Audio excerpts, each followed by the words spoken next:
I want to thank you all for coming out for what should be a very lively program. It certainly is in the context of what we're doing this year in terms of Lest We Forget. It's a theme that we have. It's on the banner outside. Lest we forget the things that brought us into this period that we have right now that has been foreshadowed by events that happened in the past.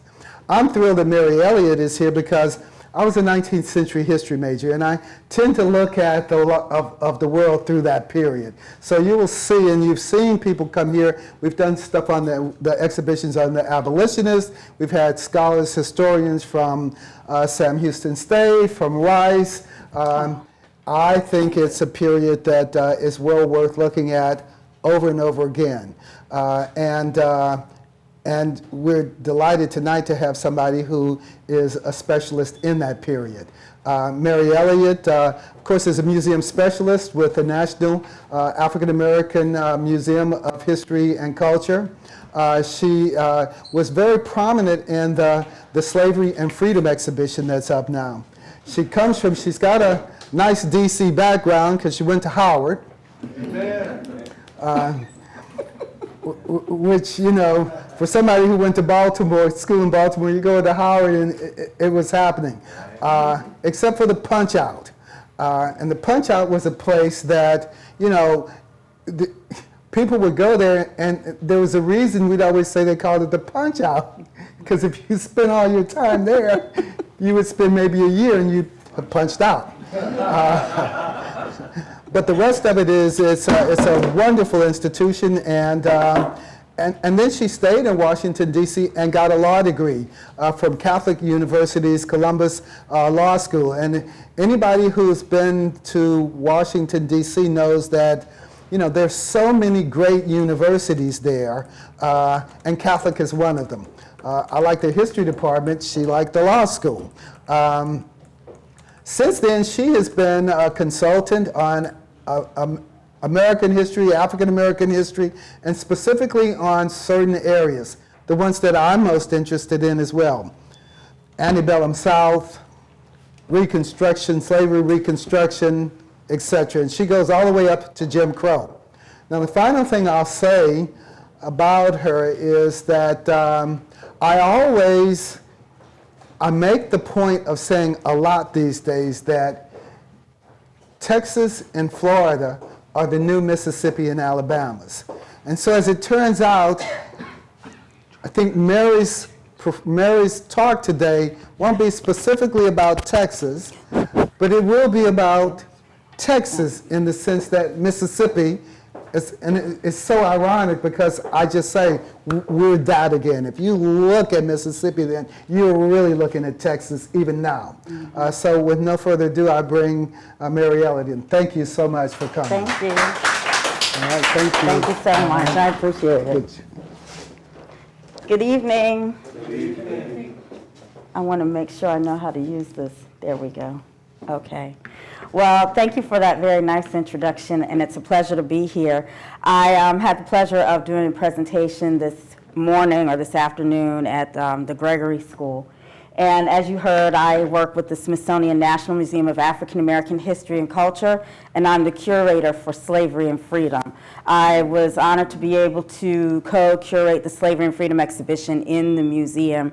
And I do lots of work, not just curating, but also writing, publishing, public programs, and more. I have a project going on in St. Croix and also in Mobile, Alabama with Africatown, the historic community that was born out of those who survived the crossover, the Atlantic from Benin to Mobile, Alabama during the illegal slave trade.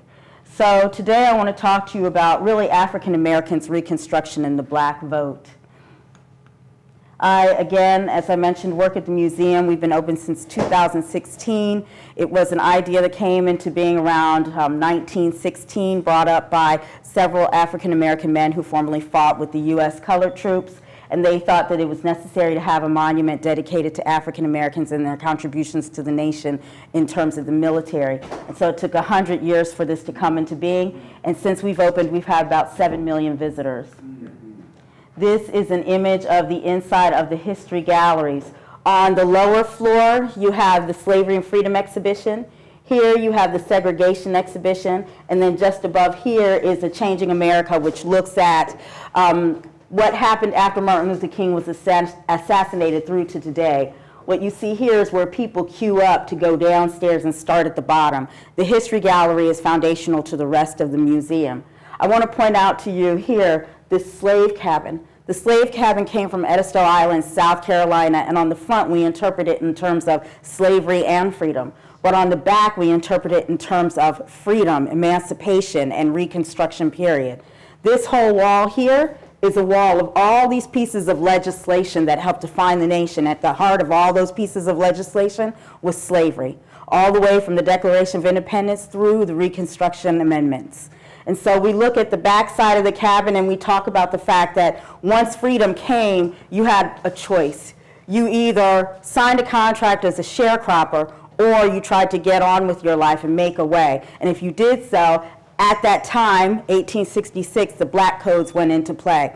Those black codes defined us as vagrants if we were not out back in those fields, living in those same slave cabins, signed onto a contract in another form of slavery. So we look at that and we look at the Reconstruction amendments. But I want you to keep in mind, underneath this rail car, we have the story of the domestic slave trade. The domestic slave trade, two of the most successful dealers during the time were Isaac Franklin and John Armfield. Isaac Franklin took his profit, turned it into power, and bought 8 plantations. Of those 8 plantations, several were in Louisiana. Now, you come up to the top and you see this segregated rail car, and you think about this. If you are someone trying to get on with your life and you're not signed on to a sharecropper contract, you become a vagrant. You're then pulled and you're placed into these prisons and placed back out into the fields as convict leased labor. So you have this guard tower from Angola Prison. Angola Prison is on the site of former Angola Plantation. Angola Plantation was formerly owned by Isaac Franklin. And so it gets us from slavery and freedom to the convict leased labor system. We have a prison cell from that same prison, one of the worst prisons in the nation. And that prison cell is upstairs in our community gallery, and that allows us to talk about the prison industrial complex. The point is that all of this is connected. We don't talk about this history in a vacuum. So this is the Slavery and Freedom exhibition, the opening of it, and one of the things that stands out is John Hope Franklin, the renowned scholar, said, "We've got to tell the unvarnished truth." Those were his exact words to our founding director, Lonnie Bunch. I can tell you that people go through this exhibition and they read every label. People stay in our museum for 6 hours. The norm to stay in a museum is about 2 hours, and it's black, it's white, it's young, it's old, it's everyone. So what brought me to all of this, and why am I talking about voting and African Americans?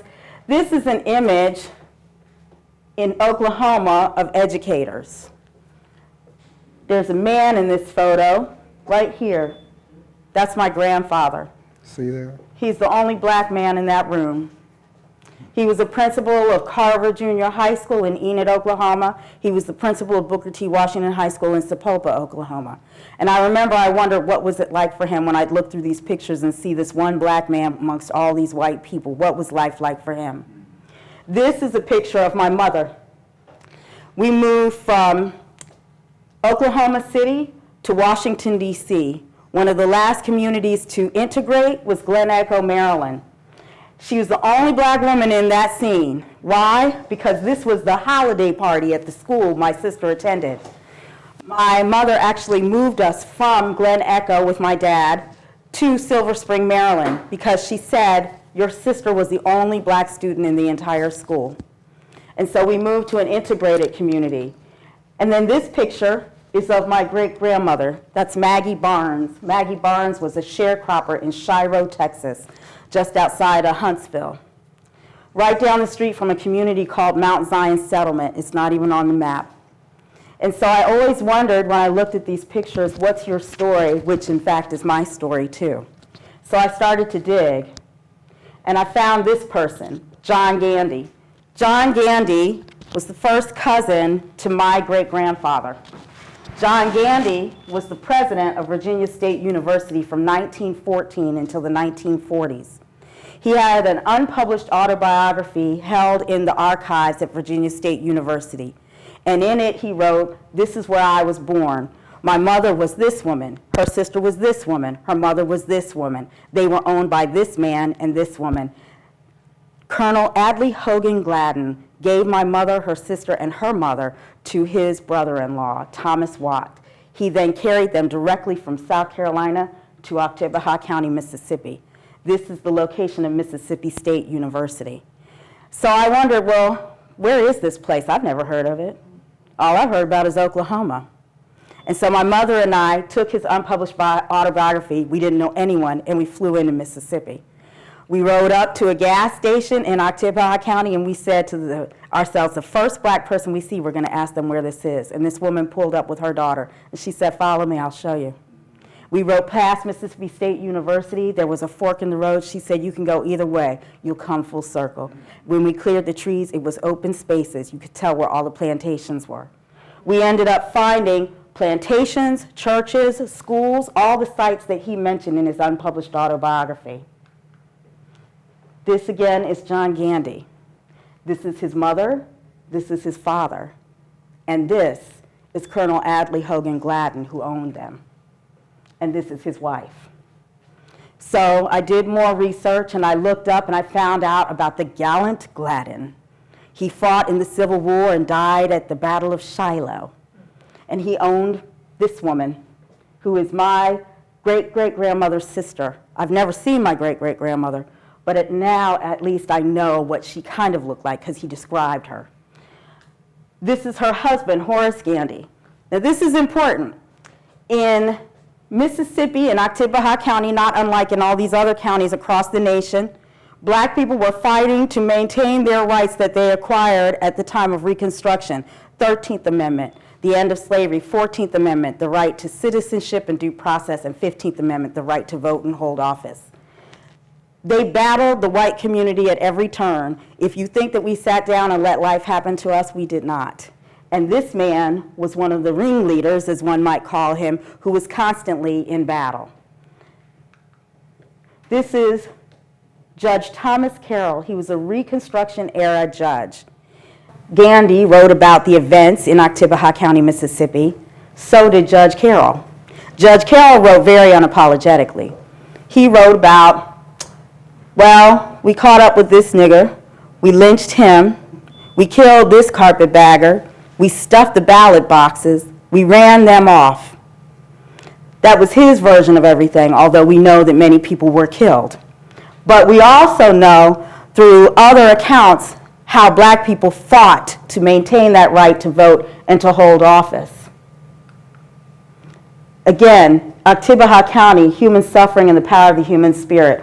On this map, you'll see all of these sites. It's hard for you to read, but there's a church here. It's Chapel Hill Church. When my mother and I went to Mississippi, we drove through and we saw Chapel Hill Road. John Gandy said, "I hated going to Chapel Hill Church because when it snowed, I had to climb up that hill and it would get iced over and I could never quite get up the hill in time for school." When we drove down Chapel Hill Road, I looked to my right and there was this hill. And at the top was a church. And at the top was the church sign. And on the church sign was a bell. We rode over to the church. I jumped out of the car. The deacon came out. He said, "How can I help you?" And I told him the story. He said, "Well, yeah, this is the original church. The only thing we did was put brick on the outside and industrial carpeting down. And that bell, that's from the original school." That was 2004. 2005, we ended up taking the family back and told them the story. They couldn't get enough of it. This is an account from the Senate record where they actually did testimonies of people who witnessed all of these battles between black men and white men, enforcing their right to vote. It says, Wednesday was the appointed day for a radical meeting at Artesia. This is in that same area of Oktibbeha County, literally 5 minutes in the next county over.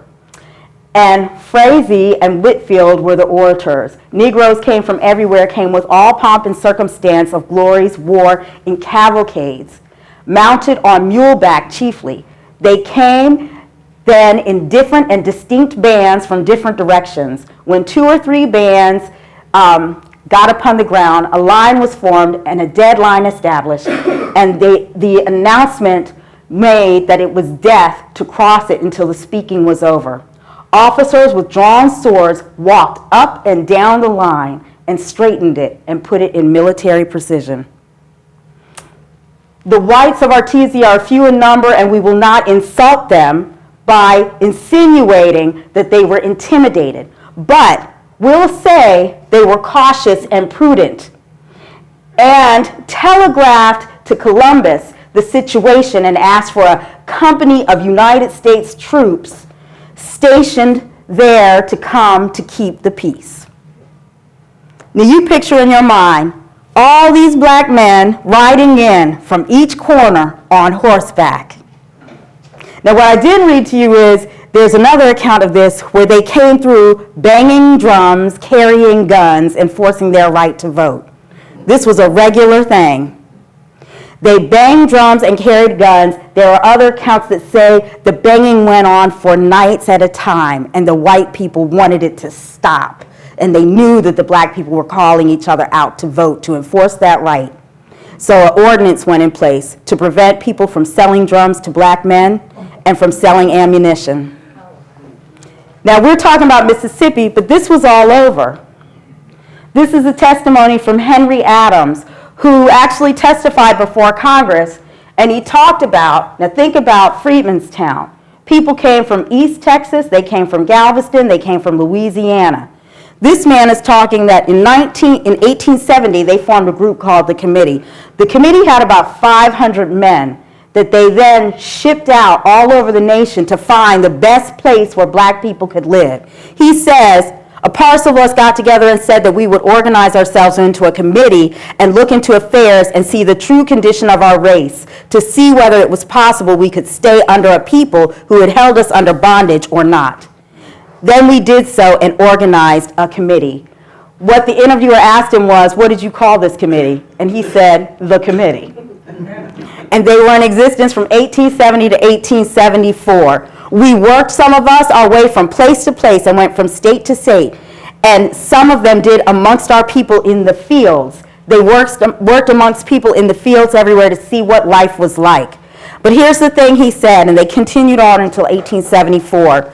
Some of them stated, speaking about some of the men who were shipped out to these different sites, some of them stated in parts of the country where they voted, they would be shot. Some of them stated that if they voted the Democratic ticket, they would not be injured. Well, for those of you who don't know, but I trust everyone here is well aware, that the Republican Party and Democratic Party from that time are now switched. And so, of course, if you voted Republican, you could get shot. But if you voted Democrat, you were good. So as I kept digging, one thing that came to mind was that my family was friends with Booker T. Washington, and they were part of the National Negro Business League. What was interesting to me is, just like Henry Adams spoke about this collective of people that formed the Committee, there were these kinship networks that were formed within the framework of slavery. All of us are here tonight. Some of us know each other, some of us will meet each other tonight. But one thing is for sure, we know how to work a net. And so we do that. Back then, we did it truly as a form of survival, right? And so here, the National Negro Business League had men and women all over the nation. That network was vast, and they used the nation as their chessboard to try and move the race forward and to survive. These are some of the men, Booker T. Washington here, and Emmett Scott here. Emmett Scott played a pivotal role, knowing where everyone was all around the nation, involved in communication. When you do your own research, the one thing I'll emphasize to you is be sure to look at the letterhead. Look at the letterhead and see who's on the executive committees. See who's on the church board. See who's on the usher board. See where people have crossed paths with each other. You might find out, wow, our families actually knew each other back in the day. There's a reason why I call this person auntie, even though they're not blood related. That was also a form of survival. Very important. Churches in conversation with each other. Educators in conversation with each other as a form of survival.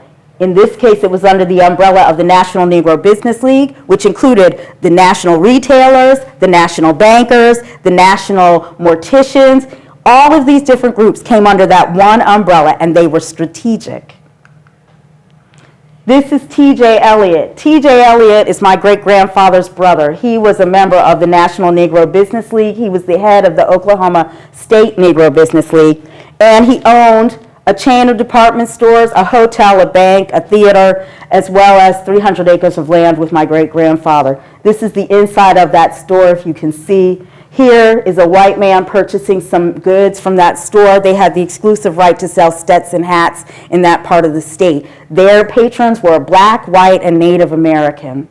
I found this information in the Booker T. Washington Manuscript Collection, and I'm sharing this with you because as you do your own research, look under every stone, because you might find stuff that you think, I'll never find it because everyone's deceased. You'd be surprised where you'll find information.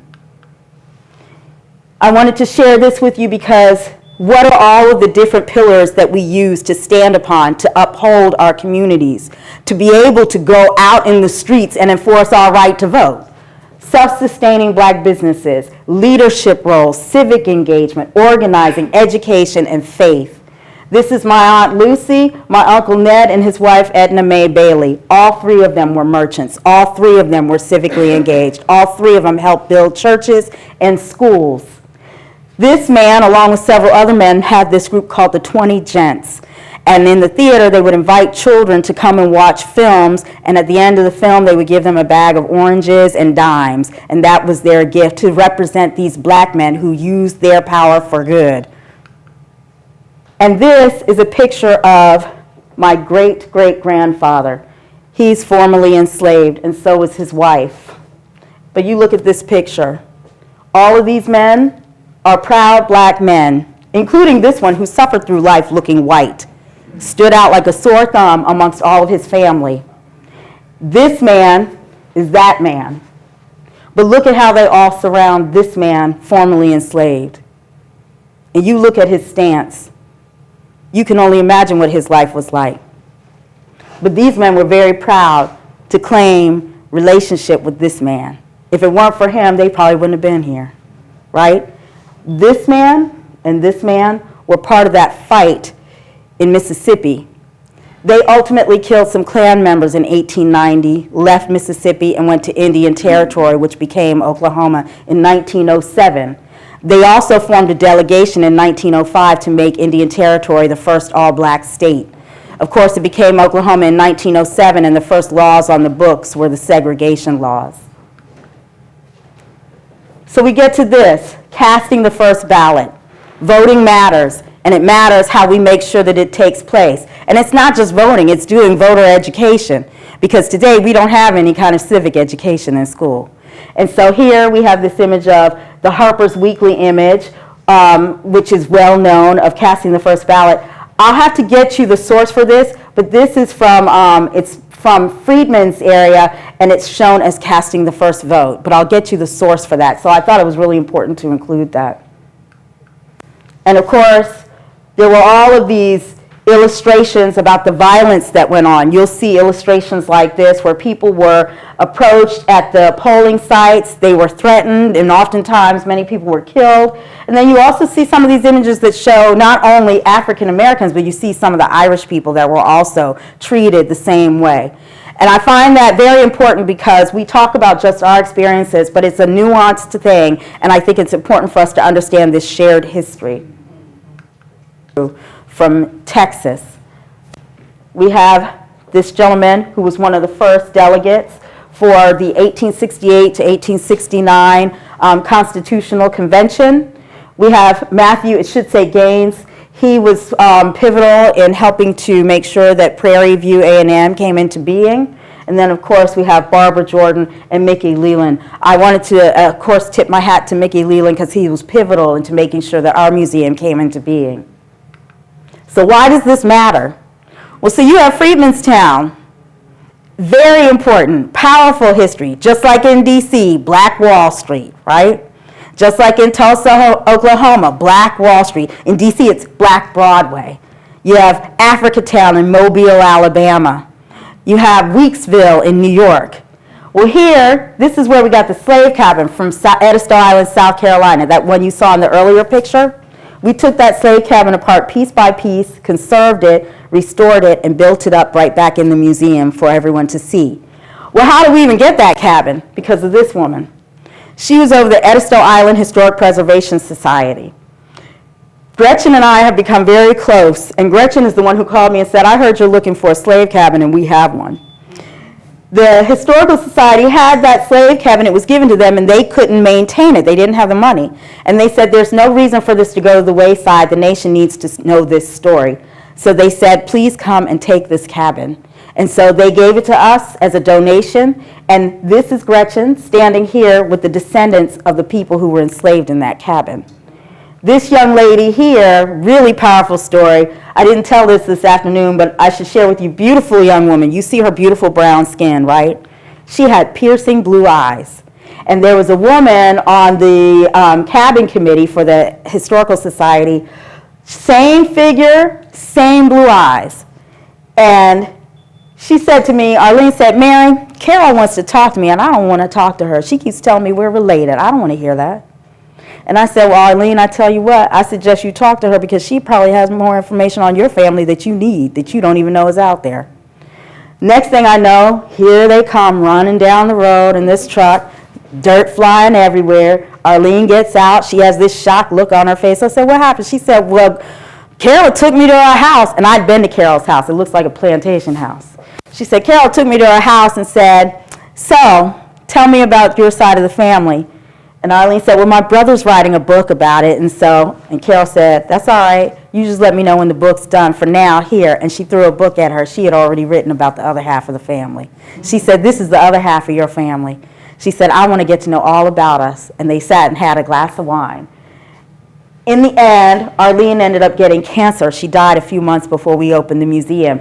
She became best friends with Carol, and Carol was there till the day she died. And as of last week, her brother published his book. And so they are now working to restore a lot of the site down in Edisto Island, South Carolina.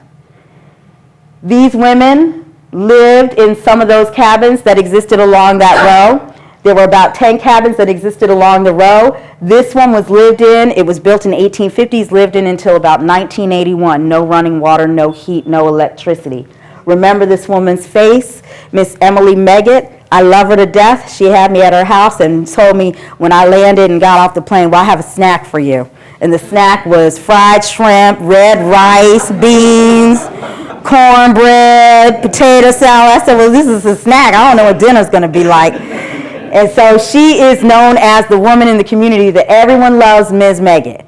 Now, here's the thing that's interesting, is how do opportunities like this, where we do preservation and we talk about these themes like voting and black resistance and the experiences that we went through violence and just trying to uphold our rights, how do we use these opportunities to talk about race, right? So I met all these people on Edisto Island. They're wonderful, a wonderful white community. It's a shared history. Everyone takes ownership of this history. They love Ms. Meggett. This one woman who comes, very wealthy woman, beautiful home. They have a home in Edisto Island, in New York, in Japan, all over. She said, I don't know what I would do without Miss Emily.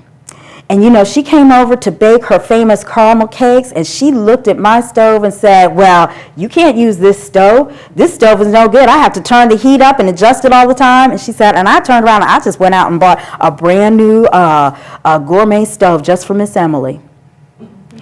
And you know what I thought to myself? Well, you all love Miss Emily, and you say you don't know what you would do without her. So while she was raising your kids, feeding them, clothing them, doing the laundry, cleaning the house, did any one of you think to say, hey, let's see how we can get you to start a business?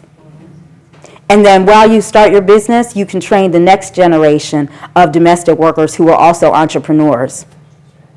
So that way you don't have to worry about when Miss Emily's gone, and that way some of those young people will have jobs and they can put their own kids through school. Those are the types of conversations to be had. When I went down to Edisto Island and I did a presentation, I told them I'm not going to sugarcoat any of this, and I didn't. And the church that I went to was the church that was attended by the majority of the slaveholding families. The people at that church, it was standing room only, they were predominantly white. If you think no one wants to talk about this history, you're wrong. By the time I was done with my presentation, they gave me a standing ovation. These were all white people, and I did not sugarcoat it. This gentleman is one of those folks. His name is John Giroux, and this ties everything together. So you have Freedmanstown, this beautiful community, not unlike what we talked about with these people who left Mississippi and went to Indian Territory. You have places like Edisto Island. Edisto Island is the site of the original story of 40 Acres and a Mule.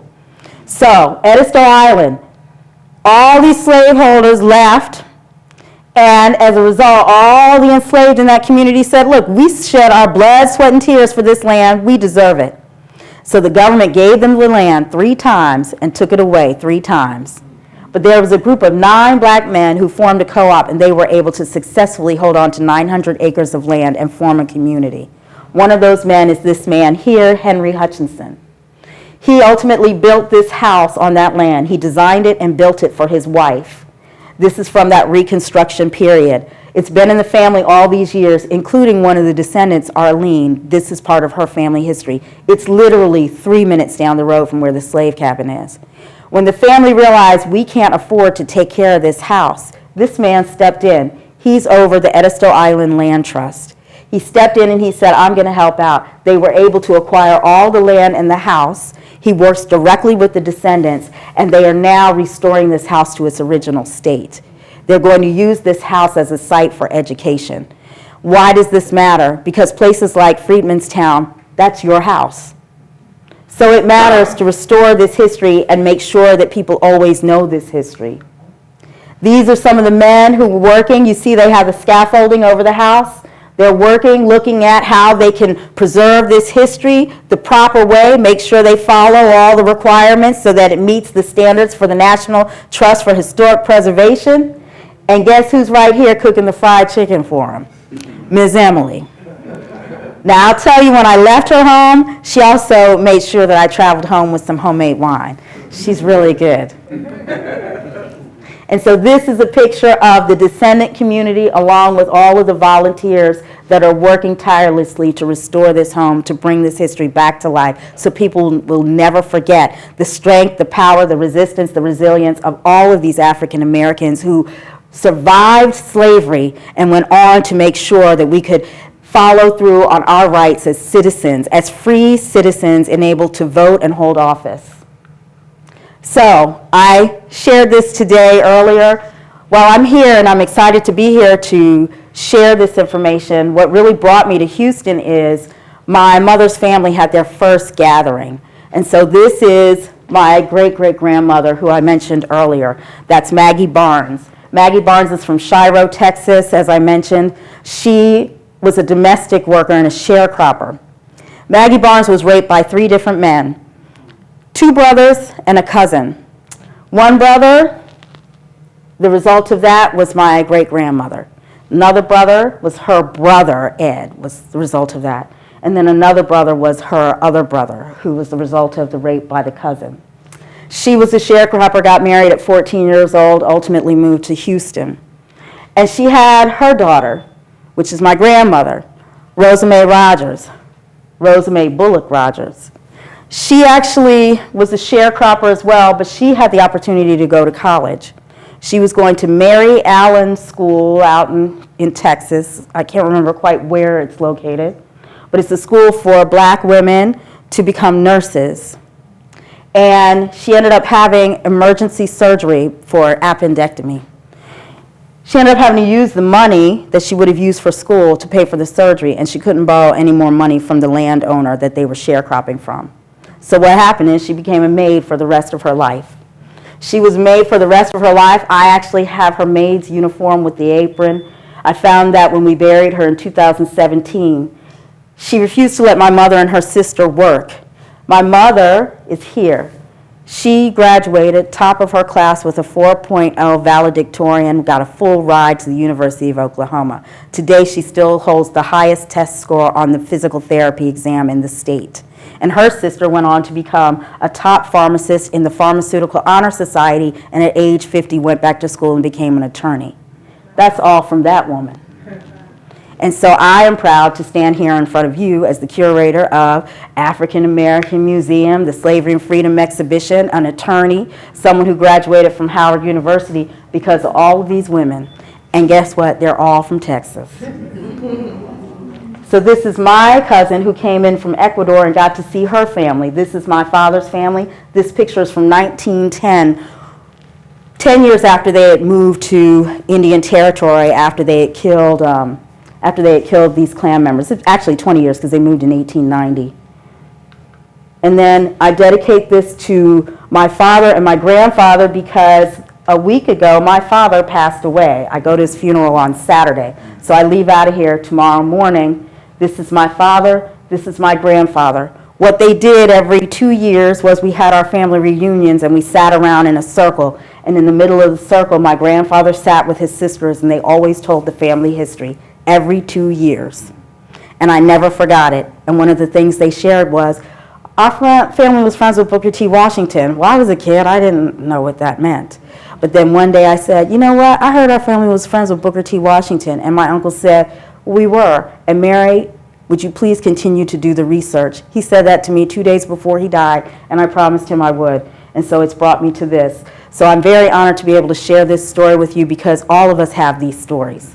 All of us have these stories. So please keep digging, looking, and letting us know what this history is because the rest of the nation needs to know how deep our history goes in this nation. So thank you very much.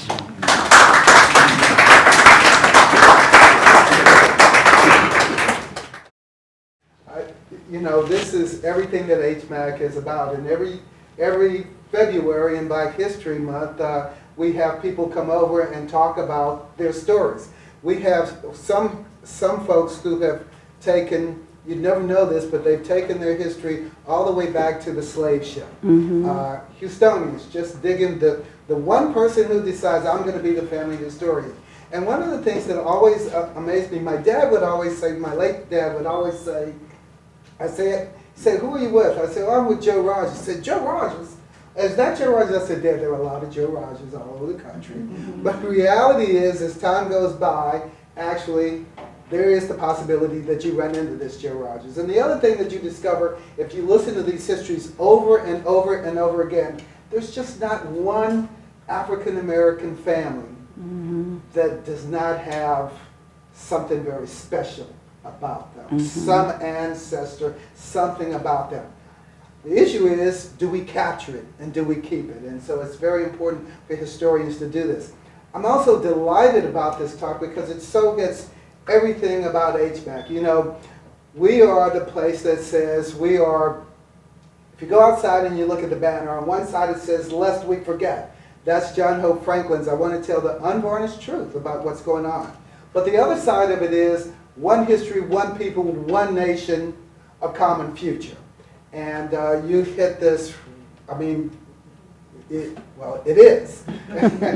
And so finally, I'd be remiss to not acknowledge some things that happened. Why is this here? Well, there's Eileen Lawal in the back. And if it were not for Eileen, who's a former board member and who's with the Freedmanstown Conservancy, who, when you stop and you look at the UNESCO slave project here, that those designations were made, that's because of the work of that woman right back there. And so I thank you for doing this, for bringing Mary to us. And I thank you all for coming. Thank you very much. Can we ask questions? Sure. So what tools did you use to research this? Did you, I know you travel a lot, but where did you start? Did you start with Ancestry.com and was Well, you know what? This is funny. I remember I kept getting all these news clippings from my aunts, and I have, every 2 years we have our reunion, and I had an aunt who would always say, you know, there's the one family member who's like, okay, get the information on your family, what's going on right now, and then they compile it into a book. And I remember thinking, I don't have time for that. I got to get ready for finding a job. I'm graduating from college. I actually found the letter I wrote her but never sent. And so I kept all those pieces of paper. I just put them to the side. So whenever you hear something or something comes your way, put it to the side. You may not think anything of it, but one day you're going to look back. And I'll tell you what that means. My mother, when we cleaned out my grandmother's house, I saw all these funeral programs. And my mother kept saying, well, we don't need all those. We just need to keep the ones we know. But all I kept thinking was, no, you need to keep those. Because when you lay them out, you're going to find out that this person who has a different last name is actually your relative because of this marriage. She ended up getting rid of half of them. And so she had to do the family history tree for this branch of the family. And I never forget, I didn't want to say to her, I told you so. But I wanted to say to her, I told you so. So I had taken a few pictures of some of those, and she was able to look at the pictures of some of those that she threw out, plus she had some that she had kept. So funeral programs, listening closely to what your elders say to you, even some of your younger relatives. Because sometimes those younger relatives are sitting around the older folks, and they're like, you know what Aunt so-and-so said to me? And you might take it for granted, but make a note, right? And then follow the breadcrumbs. For me, I followed the breadcrumbs for Booker T. Washington. I followed the breadcrumbs they kept sending me stuff on John Gandy. I was like, I don't know how this man's related. So I started researching John Gandy, and then I found that unpublished autobiography. They had sent me a few chapters, but I didn't know what it was. I was like, why are they giving me this? And then it made sense. Also, if you think, well, everyone's deceased, perhaps they are. But here's what we know. They went to church, they went to school, they lived somewhere. Okay, paid taxes. We drove into Mississippi. We didn't know anyone. We ended up meeting people who were our relatives. They were like, and they said really crazy, they were like, we knew we had, this is they're crazy. They were like, well, we knew we had some light-skinned cousins in Oklahoma. Like, that's the stupidest thing I've ever heard. Well, they were crazy. They were crazy. And the thing that's funny is my great-grandfather, he was the result of a rape, and he looked white. He looked white. If you see the pictures of him next to the rest of the community, and he hated that. And I remember as a kid hearing, he'd always say, I'm black, I'm black, I'm black. And I used to think, well, of course he's black, we're black. But then I saw a picture of him, and I realized what the deal was. And so the other thing he did was he made all his daughters marry dark-skinned men because he didn't want anyone to wonder that they were black. He was like, we're black, and that's it, right?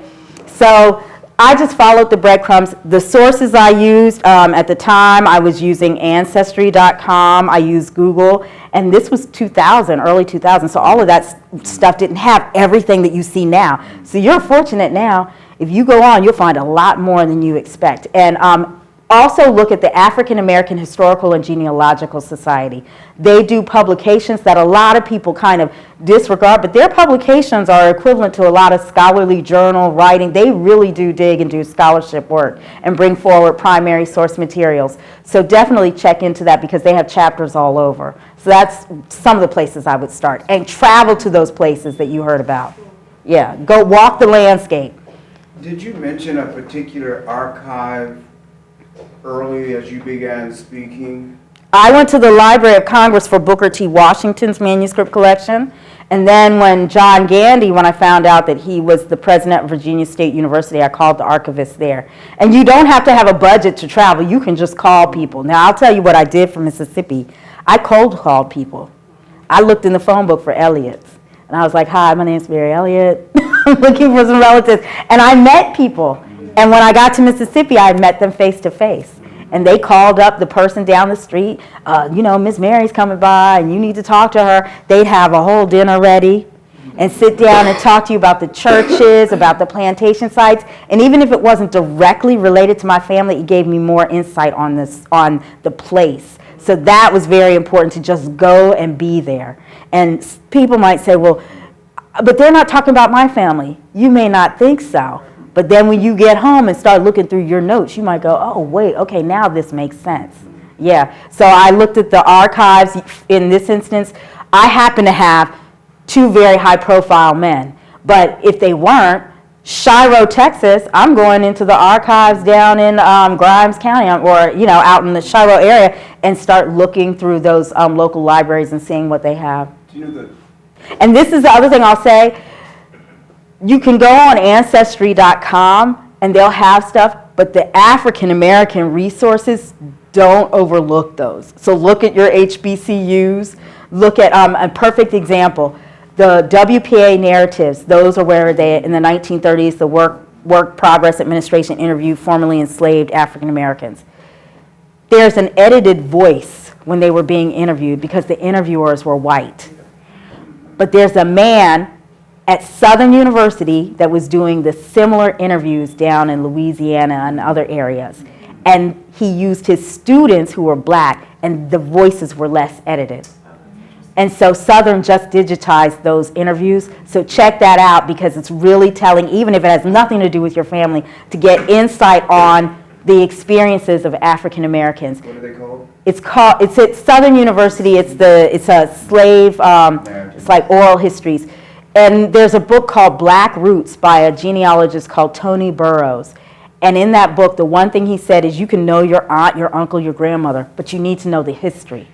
So why did, on one census, you see 10 black men in Oktibbeha County, but then 10 years later they're not there, but then 10 years later they're back? Because they were going to lease out their labor in Yazoo County, which is on the other side of the state, so they could make some money, and then they came back. So know the history so you can understand certain migration patterns, things that were going on, whether there was an illness, an epidemic going on. Very important to understand all of that. Yeah. Any other questions? How much have you did on Emmett J. Scott? I haven't delved into Emmett J. Scott as much as I would like to, but I will tell you that it was telling because the whole roll of microfilm, everything was Emmett J. Scott and my uncle. And I remember thinking, well, who is Emmett J. Scott? and then Here in Houston, yes. 1873. Yes, and he knew everybody. So where everyone talks about Booker T. Washington, Emmett J. Scott was the backbone that was coordinating everything. So there were letters where he talked about, okay, so you're planning the convention. My uncle planned the convention, the last convention that Booker T. Washington attended. It was in Muskogee. And it was supposed to be in Boley, Oklahoma. Oh, okay. Oh. Yes.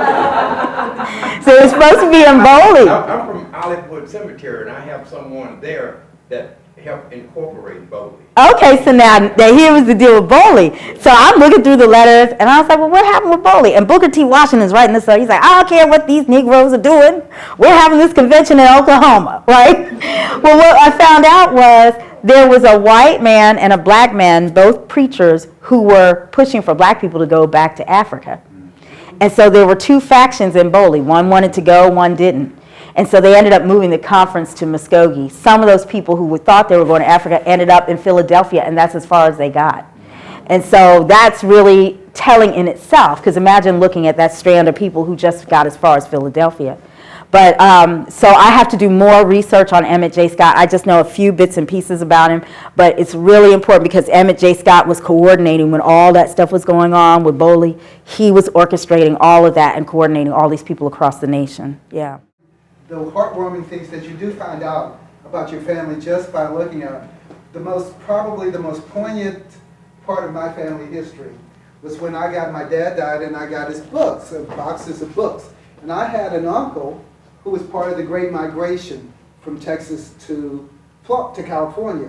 And we never knew anything about him because he left, went out there, and that was it. Never saw the guy at anything. And then when my dad died, I'm going through these books and there are these letters from my uncle to here. And it really illuminated on human terms. You know, it's one thing to say, oh, there was the Great Migration, these people went there. It's another to have you looking at your uncle saying, I'm running out of money, can you help me? If I could get a car, I can do. It adds a whole totally different dimension to it. But anyway, we could go on and come back. We've got a full Black History Month. I want to again thank Eileen Lawal, thank Mary Elliott, thank all of you all for coming. Thanks a lot. Thank you. Thank you.